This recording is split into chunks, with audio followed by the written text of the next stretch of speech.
Welcome, I'm Joanne of All About Quilts, and today in this third video in the series I'm going to show you how I make my applique block for my rag quilt. As you can see, I've done a demo one first, and this is a very similar one to the one I'm going to make today. You'll notice I have used fabric that's on both sides. I've used the right side for the front of the cup, and then I've reversed the fabric to give the inside of the cup. It gives a bit of a three-dimensional look to the applique, which I like. I've also noticed, you can see I've done a blanket stitch on my machine around the edge, and I'll show you how I do that. I've sewn through all three layers of this block, and what you get is a lovely outline of the cup on the wrong side or the other side of this rag quilt.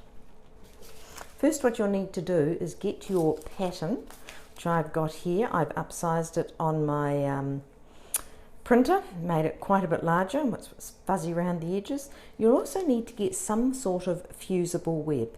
You go to your quilt store, see what they've got, and purchase that. They all work, and they work fabulously for applique. What I've got here is a wee piece of steamer seam. I particularly like this. You'll notice it's made up of three parts. You've got a backing paper, you've got the web, which you can, a bit hard to see because it's sticking to, there it is, just coming apart there, and you've got the front piece. What you need to do is trace around your block the pattern that you want. So I'll trace around to get the cup.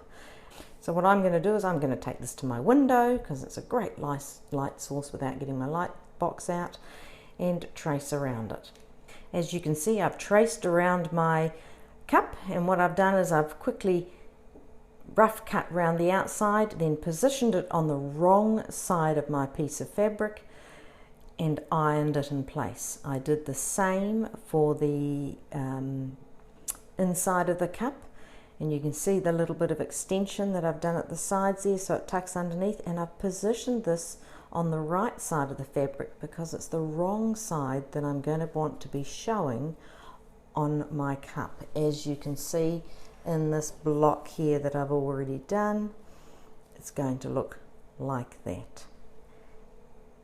Then what you need to do when you've got them like this is you need to neatly cut out both pieces. Right, here we have the pieces all ironed on and cut out. What you need to do now with these is just peel off the backing. Sometimes that's not easy to do.